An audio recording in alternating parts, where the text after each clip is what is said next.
হ্যাঁ নারী, স্বামীর রেখে যাওয়া সন্তান তোমার কাছে আমানত, স্বামীর ঘরটা আমানত, স্বামীর যে মা ঘরের মধ্যে আছে তোমার কাছে আমানত, যে বৃদ্ধ পুরুষটা আছে তোমার কাছে আমানত, স্বামীর সম্পদটা তোমার কাছে আমানত। ও নারী, ও বোন, আমি আপনাকে বলতেছি, বুঝে বুঝে বাড়ি চলে যাবেন, ওয়াজ শুনে চলে যাবেন। একদিন মাটির নিচে বসে আছেন, এই মাটির নিচে ঘর হতে পারে।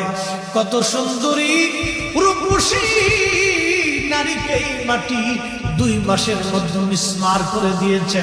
কত সুন্দরীকে এই জমি কবরে নিক্ষেপ করেছে, কবরের মাটি থেকে মিসমার করে দিয়েছে। ওই সৌন্দর্য বেশি সময়ের জন্য না রে বোন। যতই সুন্দরী হন না কেন, এই সৌন্দর্য দিয়ে আল্লাহর মন গোলানো যাবে না। আল্লাহর মন গোলাইতে হলে 2টা কাজে আসতে হবে। একটা হলো নামাজ, আর একটা পর্দা, আর একটা স্বামীর খেদমত। নামাজ, পর্দা, স্বামীর খেদমত ছাড়া কোন নারী জান্নাতে যাবে না, যাবে না, যাবে না। ওটা কর না কেন? এই 3টা কাজ লাগবে।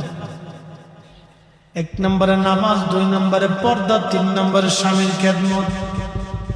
হযরত রাহিমা কাজ করে করে স্বামীর জন্য খাবার নিয়ে আসতেন।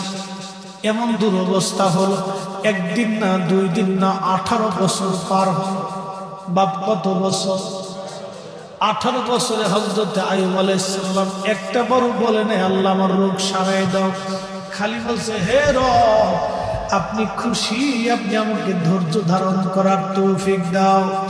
আল্লাহ কোরআনে বললেন, ইয়া আইয়ুহাল্লাযীনা আমানুস্তাঈনু বিস-সাবরি ওয়াস-সালাহ।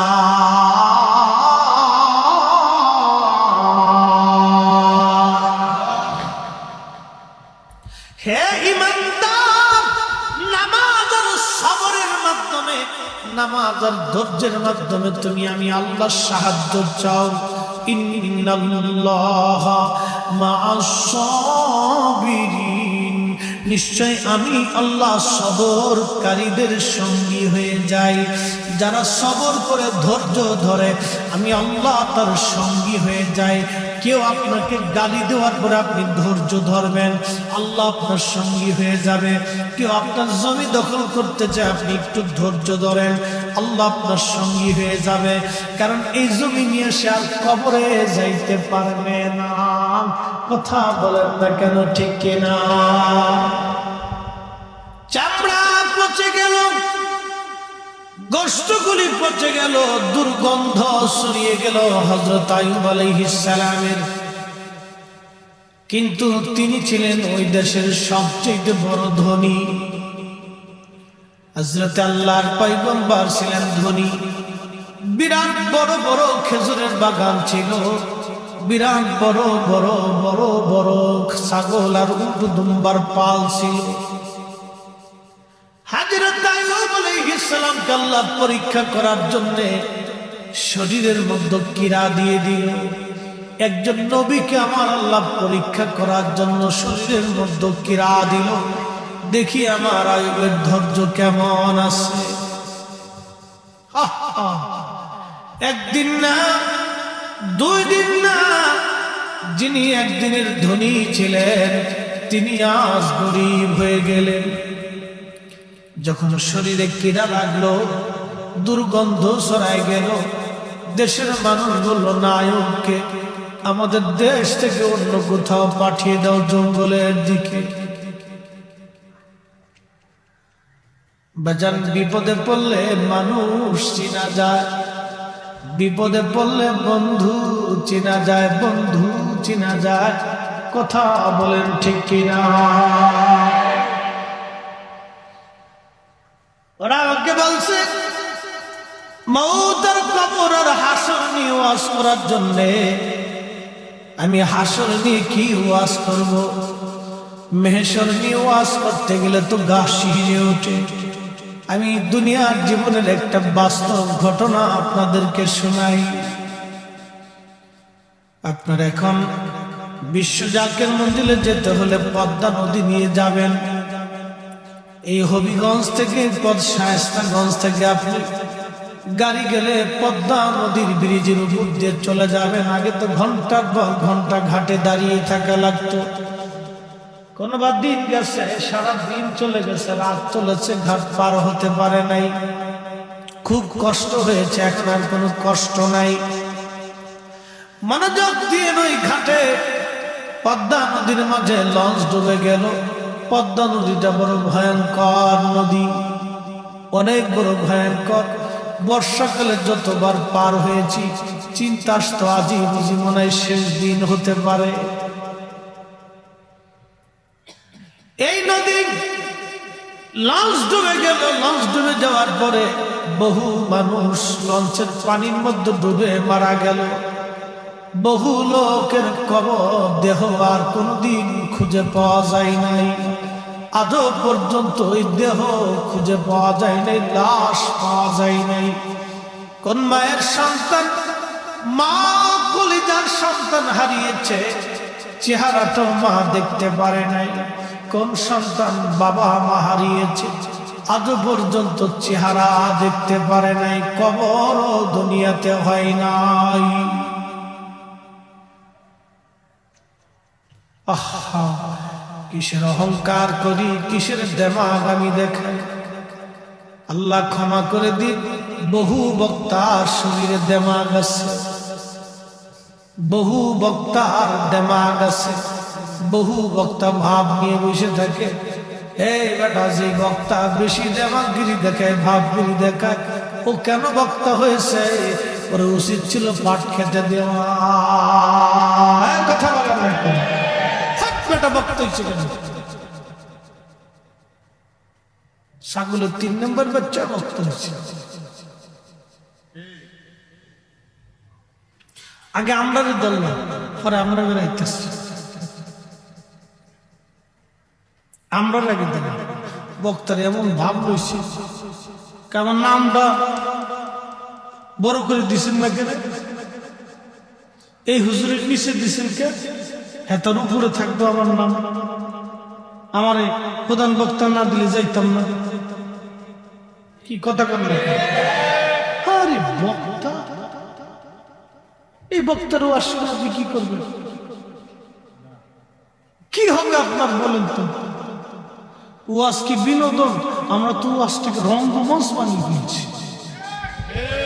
নোয়াখালীর এক বক্তা শালা মাফ করুক, হেদায়েত করুক, হেঁটে স্টেজে উঠে সে অভিনয় না করলে, সে কি বলে আপনার কার্টুন না দেখে, হেতে কৌতুক না করলে হেতে ওয়াজই হয়। আর এক জীবনে সাহাবীরা ওয়াজ করছে, কোনদিন কৌতুক করে নাই। কি কথা বলেন না কেন? শাহজালাল ইয়ামানি এদেশে কালেমা পড়িয়েছে।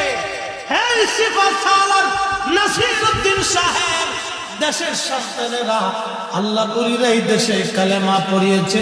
কৌতুক করে ওয়াজ করে নাই, মানুষকে আল্লাহর দিকে ডেকেছে, হেদায়েতের কথা বলে। কথা বলেন ঠিক কিনা? এখন দেশে কৌতুক বক্তা হচ্ছে, যে যত আশাই করে তুই বড় হুজুর, খালি টিকটক। বক্তা নিজেই টিকটক নিয়ে গেছে।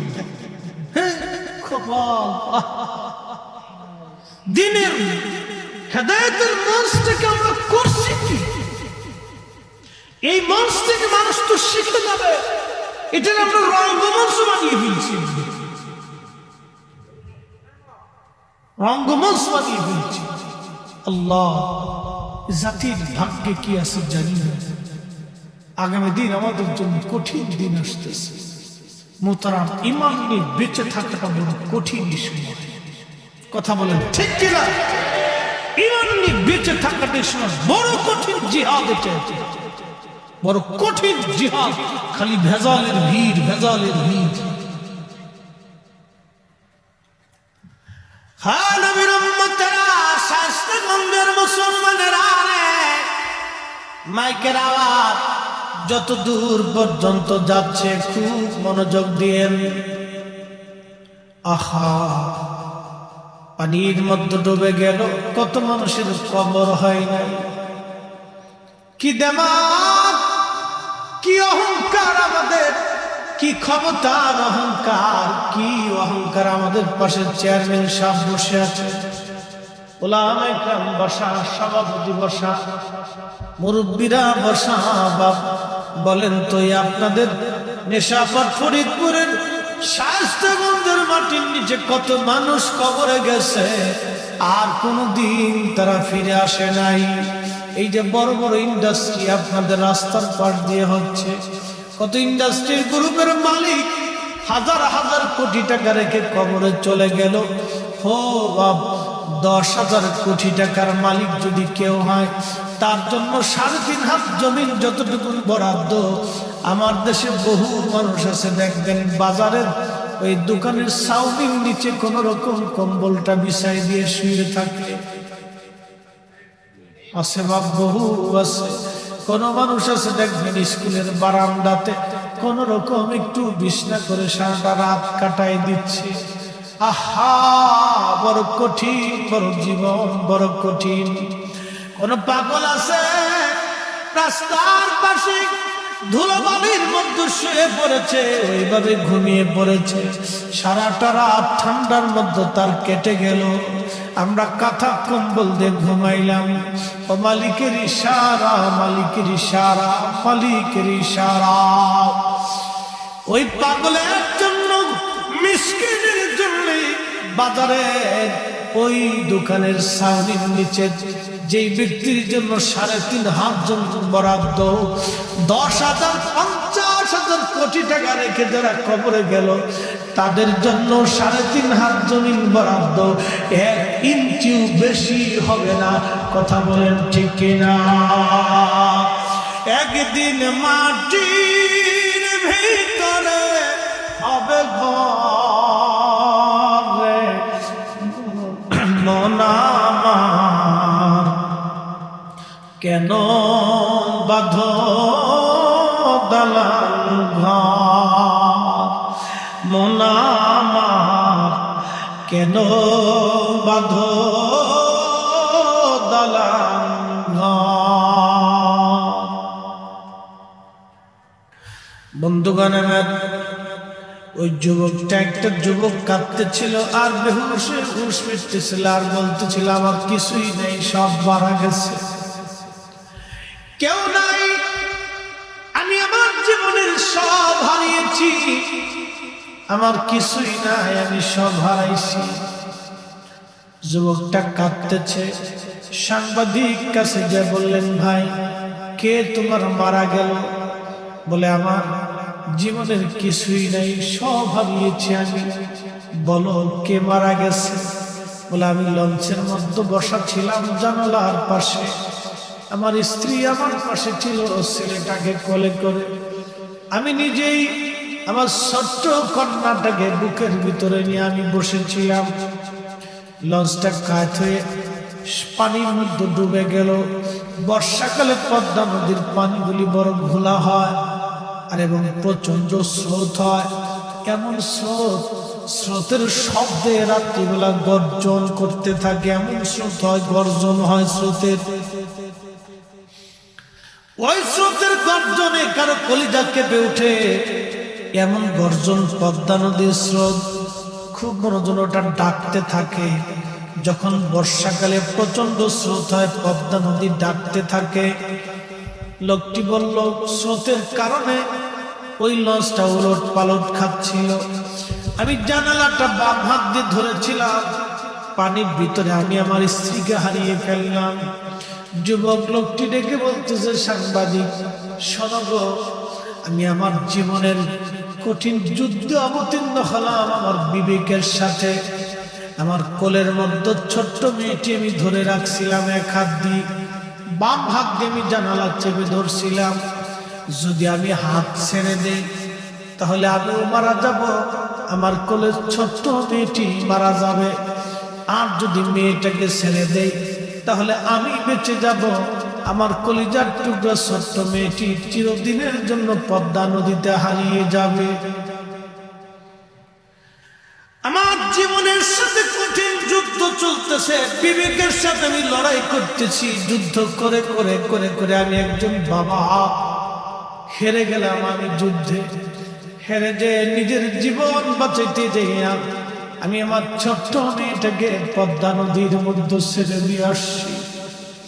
আমি বাবা হয়ে আমি আমার সত্য মেয়েটাকে আমি বাঁচাইতে পারি নাই। সাংবাদিক, আমি সব হারাইছি, আমার কিছুই নাই, আমি সব হারিয়ে ফেলছি। আমি একজন বাবা নিজের ছোট্ট কলিজার টুকরা মেয়েটাকে বাঁচাইতে পারি নাই। যুবক বন্ধুরে, ও শায়েস্তাগঞ্জের মুসলমান, দুনিয়ার পদ্মা নদীতে যদি একজন বাবা নিজের জীবনের জন্য সন্তান ছেড়ে দিয়ে চলে আসতে পারে, মেহেশরটা কত কঠিন,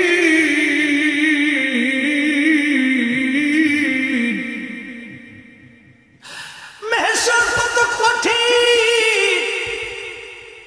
সৃষ্টির প্রারম্ভ থেকে কিয়ামত পর্যন্ত যত মানব আর জিন আর ফেরেশতা ইনসান আর আল্লাহ যত সৃষ্টি সব সেদিন আল্লাহ পাকের মেহেশরের ময়দানে দাঁড়ায় যাবে। বুঝেন তো মেহেশরের মাঠটা কত বড় হবে, তাহলে কত বিরাট হবে, কত বিরাট, কত বিরাট।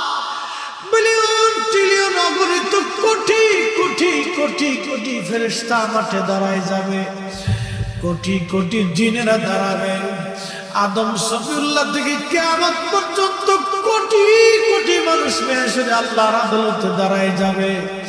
প্রাণীরাও দাঁড়িয়ে যাবে, পশু পাখিরাও দাঁড়িয়ে যাবে, সব সৃষ্টিগুলি সেই দিন দাঁড়ায় যাবে। সূর্যটা মাথার উপরে থাকবে।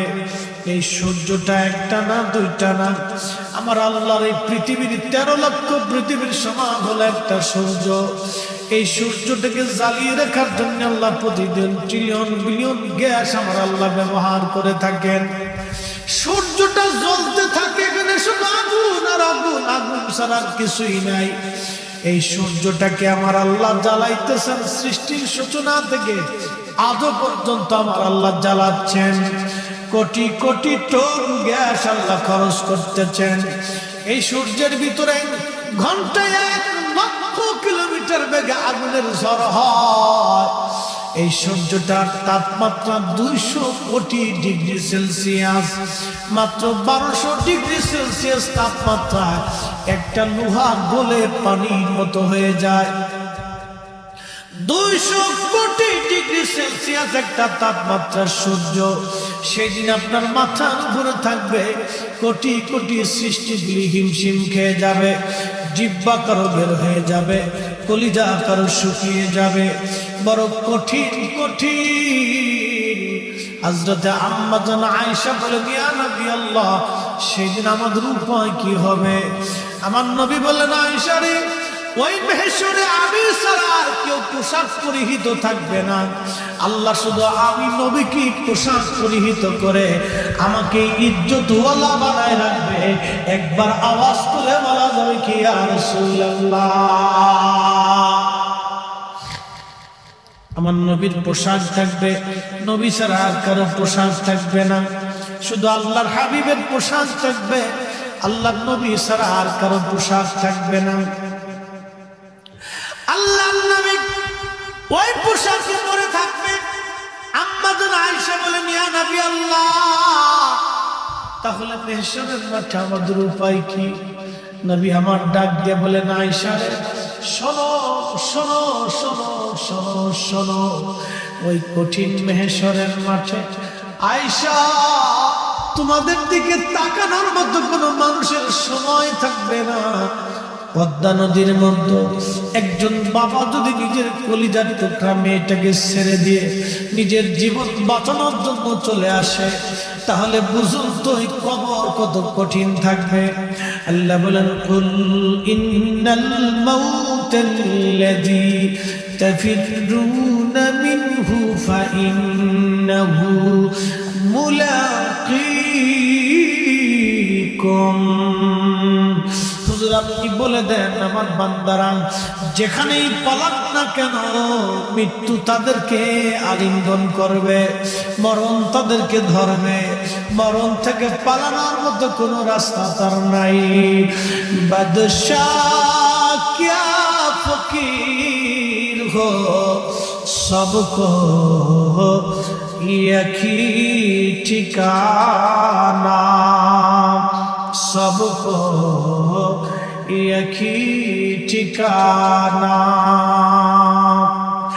আরে একজন বাবা যদি পদ্মা নদীর মধ্যে সন্তানকে নিজের জীবন বাঁচাইতে গিয়ে ফেলে দিয়ে চলে আসে, যুবক কিসের নেশায় কিসের আশায় তুমি এখনো নামাজে দাঁড়াও নাই? কেন রে এখনো মাহে রমজানের রোজায় বসো নাই? কেন রে তুমি এখনো নবীর পক্ষে কথা বলো না? আমরা যখন নবীর ইজ্জতের পক্ষে কথা বলি, আমার দেশের এক শ্রেণীর যুবকরা আমাদেরকে গালি দেয়, বেদাতি বলে, ভণ্ড বলে। তাতে আমাদের মনে কোনো দুঃখ নাই। আমরা নবীর পক্ষে বলেছি, নবীর উম্মত আমাদেরকে গালি দিছে। এ নবীর উম্মত আজকে দুনিয়ায় নয়, মেহেশরের মাঠে দেখা হবে। ওই দিন আমার নবীর শিরমোহর ছাড়া কোনো উম্মত জান্নাতে যাবে না, যাবে না, যাবে না। জান্নাতে যাইতে হলে নবীর দেওয়া ভিসা লাগবে, ভিসা লাগবে। নবীর ভিসা ছাড়া উম্মত জান্নাতে যাবে না। কথা বলেন ঠিক কিনা? ওরা মনে করছে আমরা শাইখের পক্ষে কথা বললে জান্নাতে যাব। ও বেটা বলো, আমার দেশে কিছু বলদ আছে দোকানদারি করে, দোকানদারি করে চিন্তা করলো মালে ভেজাল দিব, মালে কম দিব, কি লাভ হবে? মালে কম দিয়ে ভেজাল দিয়া অনেক টাকার মালিক হবা, ওই টাকা তোমার সন্তানে ভোগ করবে, তোমার নসিব হবে না। ওই হারাম টাকা দিয়ে সন্তানকে মানুষ বানাইয়া যাইবা, কিন্তু ওই সন্তান দিয়ে তোমার কাজে লাগবে না। আর একটা বাবা যদি পদ্মা নদীর মধ্যে নিজের কন্যাকে ছেড়ে দিয়ে আসতে পারে, ওই সন্তান কিয়ামতের ময়দানে 4 পয়সাও কাজে লাগবে না। যিনি কাজে লাগবে তিনি নবী, নবী, নবী। গোলামি করলে ওই নবীর গোলামি করা লাগবে। কথা বলেন ঠিক কিনা? হ্যাঁ, হাত উঁচু করে বলেন ঠিক কিনা? গোলামি করলে নবীর গোলামি করেন, দল করলে নবীর দল করেন। গোলামি করলে নবীর গোলামি করেন, দল করলে নবীর দল করেন। বড় কঠিন পরীক্ষা, বড় কঠিন পরীক্ষা। হযরত আইয়ুব আলাইহিস সালাতু ওয়াস সালামের শরীরের মধ্যে কীড়া লাগলো, দুর্গন্ধ ছড়ায় গেল। ঘর থেকে তাকে বের করে নিয়ে দিয়ে আসলো খুব নির্জন জায়গাতে, কেউ তার সঙ্গী নাই। দেশের মানুষকে তিনি, এমন কোন ব্যক্তি ছিল না তিনি দান না করতেন। ওনার দরজা থেকে কোনো মানুষ না খেয়ে যেতে পারত না, কোনো ভিখারি ওনার দরজা থেকে মাহরুম হতো না। অথচ আজকে সেই হযরত আইয়ুব আলাইহিস সালাতু ওয়াস সালামের শরীরে কীড়া হলো, দুর্গন্ধ ছড়িয়ে গেল। এমনকি শরীরের এমন কোনো জায়গা নাই, শুধু বাদ ছিল জিহ্বাটা। জিহ্বাটা ছাড়া আর কলিজাটা ছাড়া আর কোথাও কীড়া লাগা বাদ পড়ে নাই। কিতাবের মধ্যে তাফসীরে দেখলাম, আহা, কীড়ায় খাইতে খাইতে গোশতগুলি পড়ে গেল। কোথাও কোথাও হযরত আইয়ুবের হাড্ডি দেখা যাইত, গোশতগুলি খসে খসে পচে পচে পড়ে গেল। কেউ নাই তার সঙ্গী। তার একজন বিবি ছিল রাহিমা, অনেকগুলি নাম আছে তার। কিতাবের মধ্যে 3টা নাম আছে, রহিমা নামও একটা নাম আছে। স্ত্রী বলল, স্বামী রে, জীবনে কত ভালোবাসা আপনি আমাকে দিয়েছেন। ও স্বামী আমার, পৃথিবীর সব মানুষ আপনার থেকে জুদা হবে, কিন্তু আমি আপনার স্ত্রী, আজকে আপনার থেকে জুদা হব না। একবার জোরে বলা যাবে কি মারহাবা? যুবকদেরকে নসিহত, যুবক রে, যদি বিয়ে করো তাহলে ওইরকম আবেদা সালেহা দেখে বিয়ে করো। যদি বিয়ে করো আবেদা সালেহা দেখে বিয়ে করো, তাহলে জীবনে তোমার শান্তি হবে রে বন্ধু। হযরত আম্মা জান আয়েশার চরিত্র আছে কিনা আগে দেখো। চামড়া দেখার আগে চরিত্র আগে দেখো, চামড়া দেখার আগে চরিত্র আগে দেখো। আগে আমাদের দেশের মুরব্বীরা মেয়ে দেখতে যাইতো, চামড়া দেখেন, চরিত্র চামড়া দেখে নাই, চরিত্র আগে দেখছে। আগে খোঁজ নিত মেয়ের মা কেমন, বাপ কেমন, বংশ কেমন, এগুলি খোঁজ খবর নিয়ে তারপরে মেয়ে বাড়িতে আনতো, বিয়ে করাইতো ছেলে। কি কথা কর না কেন?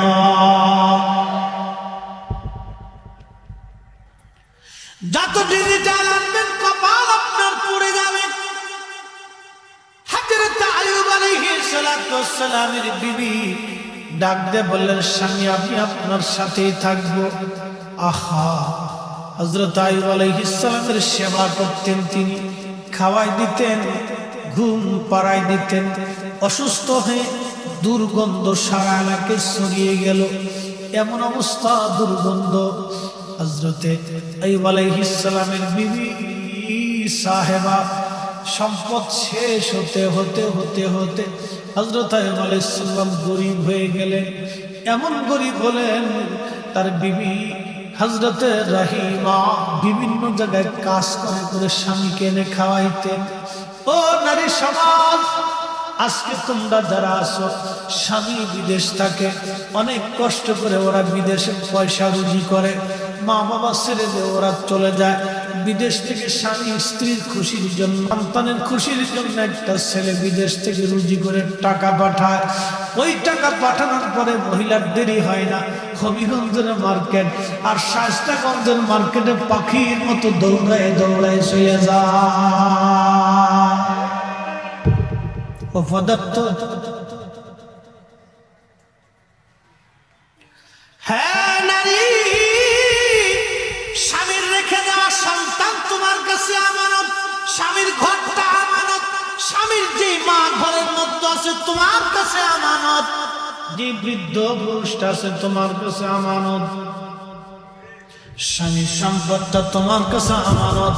ও নারী, ও বোন, আমি আপনাকে বলতেছি, বুঝে বুঝে বাড়ি চলে যাবেন, ওয়াজ শুনে চলে যাবেন। একদিন মাটির নিচে বসে আছেন, এই মাটির নিচে ঘর হতে পারে। কত সুন্দরী রূপসী নারীকে এই মাটি 2 মাসের মধ্যে মিসমার করে দিয়েছে। কত সুন্দরীকে এই জমি কবরে নিক্ষেপ করেছে, কবরের মাটি থেকে মিসমার করে দিয়েছে। ওই সৌন্দর্য বেশি সময়ের জন্য না রে বোন, যতই সুন্দরী হন না কেন, এই সৌন্দর্য দিয়ে আল্লাহর মন গোলানো যাবে না। আল্লাহর মন গোলাইতে হলে 2টা কাজে আসতে হবে, একটা হলো নামাজ, আর একটা পর্দা, আর একটা স্বামীর খেদমত। নামাজ, পর্দা, স্বামীর খেদমত ছাড়া কোনো নারী জান্নাতে যাবে না, যাবে না, যাবে না। কথা কর না কেন? এই 3টা কাজ লাগবে। 1 নম্বরে নামাজ, 2 নম্বরে পর্দা, 3 নম্বরে স্বামীর খেদমত। হযরত রহিমা কাজ করে করে স্বামীর জন্য খাবার নিয়ে আসতেন। এমন দুরবস্থা হলো, 1 দিন না, 2 দিন না, 18 বছর পার হলো। বাপ কত বছর? 18 বছরে হযরত আইয়ুব আলাইহিস সালাম একটা বড় বলে না, আল্লাহ আমার রোগ সারাই দাও। খালি বলছে, হে রব, আপনি খুশি, আপনি আমাকে ধৈর্য ধারণ করার তৌফিক দাও। আল্লাহ কোরআনে বললেন, ইয়া আইয়ুহাল্লাযীনা আমানুস্তাঈনু বিস-সাবরি ওয়াস-সালাহ।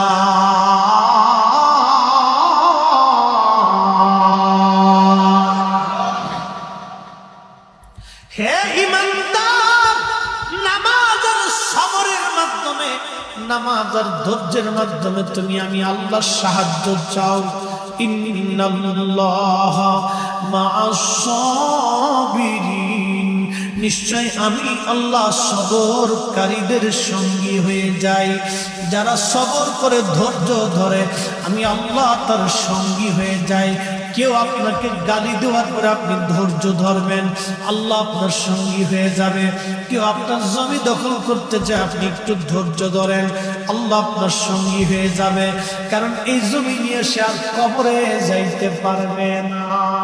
কথা বলেন না কেন, ঠিক কিনা? বহু জমিওয়ালা কবরে চলে গেছে, জমি নিয়ে যাইতে পারে নাই, শেষ পর্যন্ত জমি তার ভাগ্য হয় নাই। সন্তানরা জমি বেচতে বেচতে বেচতে বেচতে রিক্সাওয়ালা হয়ে গেছে। কথা বলেন, কথা বলেন। বহু আছে বেটা জুলুম করে করে জমি বানাই ঠিক গেছে, সুদ খেয়ে ঘুষ খেয়ে অকাম প্রকাম করে সন্তানরা জমি বেচতে বেচতে বেচতে বেচতে শেষ পর্যন্ত রিক্সাওয়ালা বানাই গেছে। যে লোকটা অকাম কুকাম করে জমি তৈরি করে খেয়ে গেল, তার জীবনটাই বৃথা।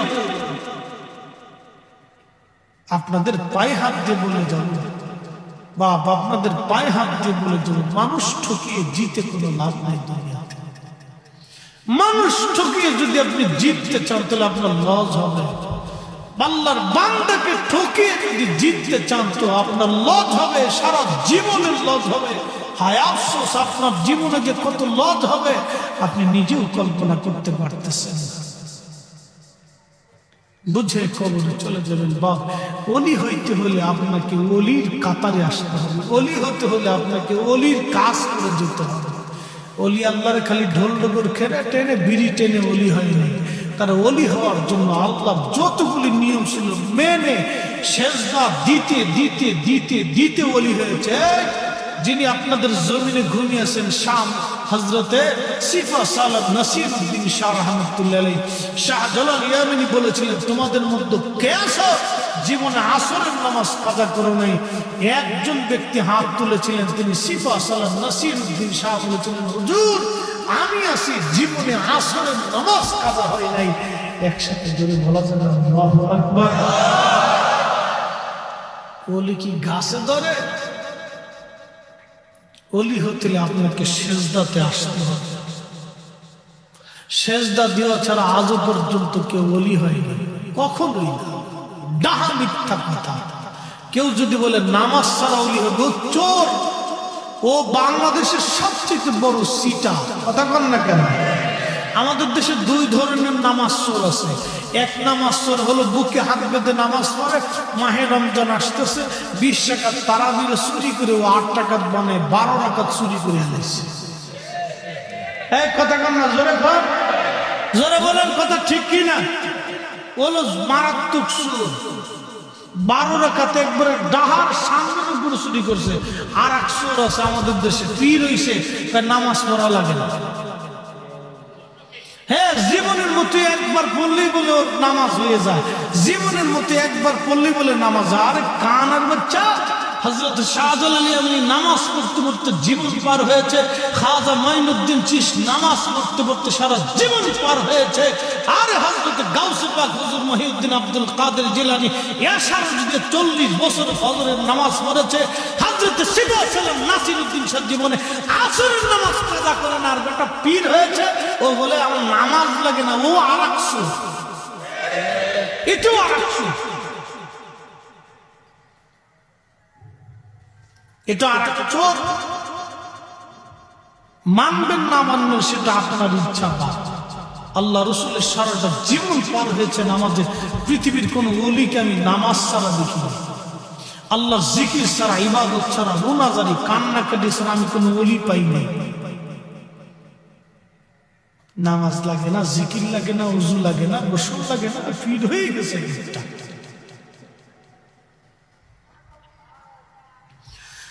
বাজান কষ্ট নেবেন না। কারো পীর যদি এই তরিকার হয়, পীরকে সোজা করে দেন। মুরিদের দায়িত্ব আছে পীর সোজা করা। পীর হওয়া সহজ, আমি পরিধি সাহেব, পীর হওয়ার টাইম লাগবে না, পীর হওয়ার টাইম লাগবে না। বহু আছে আমাকে খেলাফত দেওয়ার জন্য পাগল, বহু আছে। আমি যদি বলি আমি খেলাফত করবো, বহু পীর বাংলাদেশে আছে, অনেক মাশায়েখরা আমাকে খেলাফত দেওয়ার জন্য যদি নিয়ে যায়, প্রয়োজন নাই। অনেক বড় জিম্মাদারি জানেন। একটা লোক যখন আমার কাছে বায়াত নেবে, অঙ্গীকার নেবে, ওনার জিম্মাদারি আমার হাতে। ওকে মানুষ বানাইতে হবে। নিজে মানুষ হতে পারি, আমি আর একটাকে মানুষ করবো কি করবো? এত সহজ পিরামিড, এটা অনেক বড় জিম্মাদারি। অনেক কঠিন দায়িত্ব, আমানত। এটা অনেক বড় আমানত। এই আমানত হযরত শাহজালাল ইয়ামানী মুজাররিদের মাথার উপরে ছিল। এই আমানত খাজা মাইনুদ্দিন চিশতির মাথার উপরে ছিল। এই আমানত আল্লাহর ওলিদের মাথার উপরে ছিল। তারা তাদের আমানতগুলি রক্ষা করে কবরে চলে গেছে। অনেক বড় আমানত। একজন ইমামের আমানত কত বড় জানেন? সবার নামাজ না, ইমাম জামিন জিম্মাদারি নিয়ে ইমাম সাহেব দাঁড়িয়ে গেছে। আমার দেশে বহু মানুষ আছে ইমামের বেতন দেয় না। এটা আর এক প্রকারের সুদ, সিটা। ওর বিড়ির টাকা হয়, ওর পানের টাকা হয়, ওর আম যায়, কাম যায়, কমলা যায়, লেবু যায়, দুধ যায়, কলা যায়, সব যায়, খালি ইমামের টাকা হয় না। কথা বলেন না কেন? প্রত্যেক দিন বিড়ির টাকা পাচ্ছে, পানের টাকা পাচ্ছে, 4 টাকা পাচ্ছে, মাস গেলে 100 টাকা ইমামের টাকা দেয়। জবাব দেবে কি কিয়ামতের মাঠে এই মানুষগুলি? কি জবাব দিবে যেদিন আল্লাহ জিজ্ঞেস করে আমার মসজিদের জন্য ইমামের বেতন দিস নি, তোর বিড়ির টাকা, পানের টাকা, 60 টাকা হয়েছে, আমার ইমামের টাকা হয় না। এবারটা মসজিদ পাহারা দিছে, তুই তার টাকা দিস নি। 6 মাস ঘুরেছিস, 1 বছর ঘুরেছিস, তারপরে কেশিয়ারকে বলছিস ভাই সাহেব মাফ করে দেন, আর টাকা পয়সা ওরে সিটার কোথাকার। দাও আমানতের খেয়ানত, এগুলো আমানতের খেয়ানত চলতেছে। হ্যাঁ নবীর উম্মত, না কষ্ট হচ্ছে আপনাদের? তাহলে একসাথে জোরে বলি তো আল্লাহু আকবার। বেশি লম্বা করে আপনাদের কষ্ট দিব না। আমি ওয়াজ যা করি পারফেক্ট করি, আমার কাছে কোনো ভোগীযোগী নেই। আমার স্টুডেন্ট লাইফের অভ্যাস। আমি যে হুজুরদের কাছে পড়েছি এরা হুজুররা বড় পারফেক্ট হুজুর ছিল। যাদের কাছে ক্লাস আলিম থেকে একবারে কামিল পর্যন্ত পড়েছি এরা অনেক বড় পারফেক্ট হুজুর ছিল। এক একজন এখন বড় বড় জায়গা, অনেক বড় বড় শাইখুল হাদিস। বাংলাদেশের first class second, first class third, first class fourth, এরকম হুজুরদের কাছে পড়েছি। জীবনে একটা ক্লাস করেছি, এক ক্লাসে বুঝে গেছি, দ্বিতীয়বার ওইটা ক্লাস করতে হয় না। আমরা এইভাবে ক্লাস করেছি। এই জন্য আমি ওনাদের কাছ থেকে শিখেছি। আমি